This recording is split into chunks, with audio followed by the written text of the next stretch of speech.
Hi. I wanted to address people today that are newly diagnosed.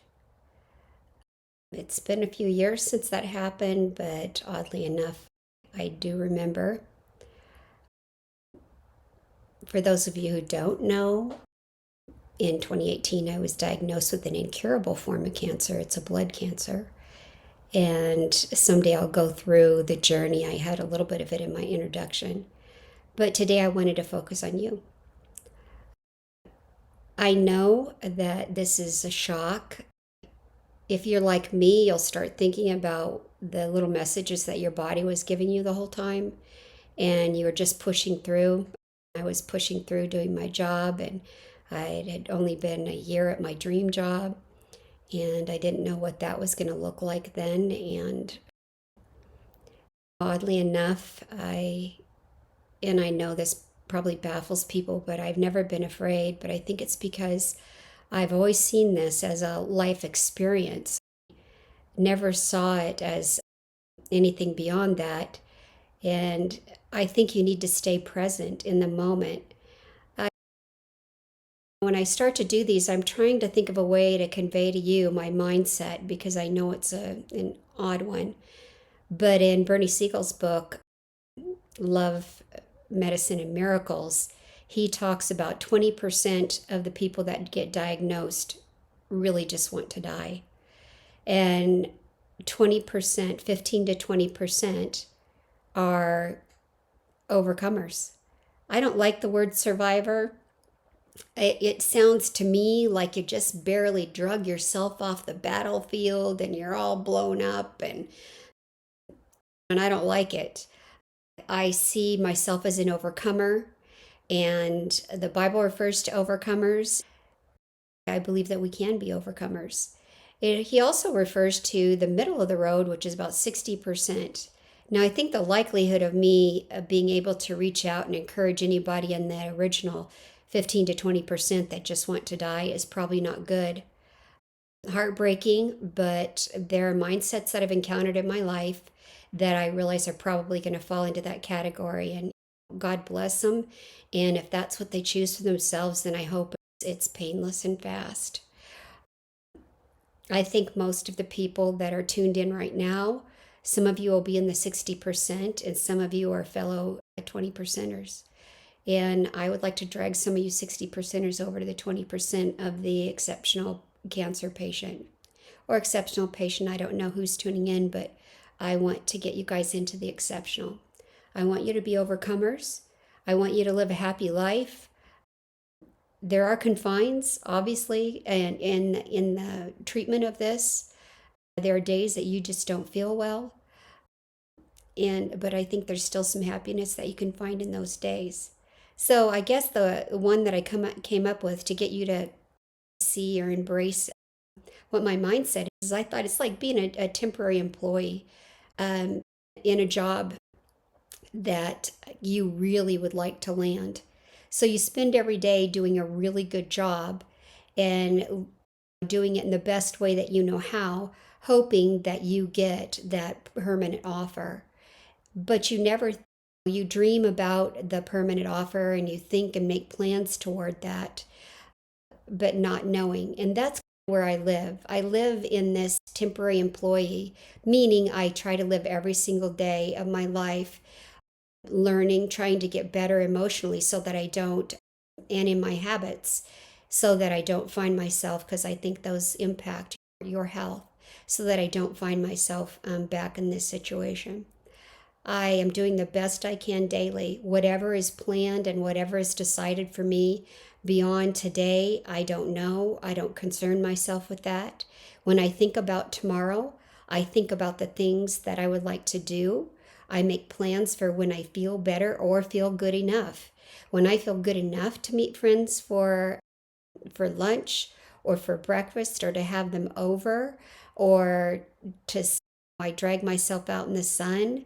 Whenever I feel good enough maybe to take a walk, those are the types of things that I plan for in the future. The rest I just try to do the best on a daily basis and leave the future to the future other than these positive plans. Don't keep track of the hardships that you have. I'm sure you've run into people in your lifetime that can tell you every bad thing that's happened to them or the ones that are happening to them right now. I have difficulty in this situation going back and digging up the things that have happened to me over the last 5.5 years. And I can, they are there when I need them, and I need to share them with somebody else to encourage them. But for the most part, I don't sit and lick my wounds and make my list. I think that is a very big tell on where your mind is and what it's doing as you go through this. These are like rocks in your backpack, and you can get those in a normal, ordinary life without the cancer diagnosis. And I always tell people, if you find yourself without the energy to get through the day, and I'm talking about emotional and intellectual energy, then you need to sit down and you need to find out what you have stuck in your backpack and get rid of that stuff. Throw it as far as you can get it away from you, because it'll only bog you down. And so I think that's good advice for just living life in general, because some really bad things can happen in this life, but some really fantastic good things can happen.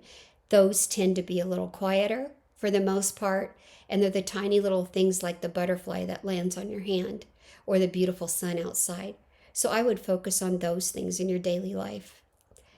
There's an old saying that says you need to make friends before you need them. If you find yourself in this situation and you've been shy and have not done that, it's not too late. There are people all around you. And I would say to focus on them and find out about what their life is like. Does your nurse that gives you chemo, does she have children? Has she ever had cancer herself? Why did she start doing this job?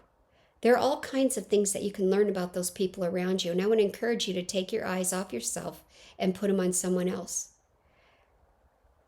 The other thing is that this cancer diagnosis does not define you. It does not leave you with no future. It is a little piece of who you are. It's another life experience, like I said at the beginning. That's, I think, why I named this the cancer cherry, because out of all the things in your bowl and all the things in your life, this is a tiny little thing. Look at this, take things that come at you, keep your mindset as positive as you can keep it. If you can't distract yourself through physical exercise, and you know what, you guys, I know what it's like just to take a 5-minute walk. And I had to get help to the counter to do it because my back was so badly broken, but I still did it. And then I sat down and told myself what a rock star I was, that I did that. Take the 5 or 10-minute walk on somebody's arm to your mailbox, if it's close, or start watching a new series that is an encouraging, interesting series, or watch a documentary that you found interesting, read a book, talk to somebody you haven't spoken to in a while, dig out your photo album and look at all the things that happened in your past and all the people that maybe you're not in communication with. Go on Facebook and see if you can find them.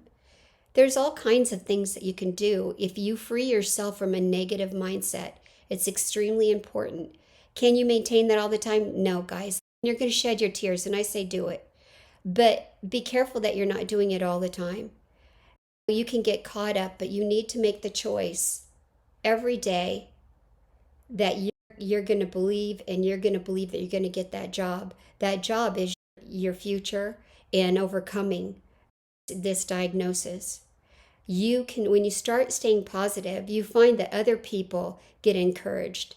It's a funny thing because at the beginning of my diagnosis, I was going out and meeting with friends, and everybody wanted a picture with me, which is funny because it amused me, but I understood why they were doing it.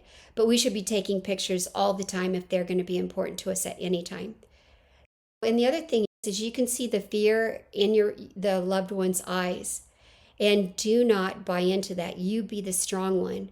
God's going to talk to you. I believe he gives you the opportunity to decide when you're going to go.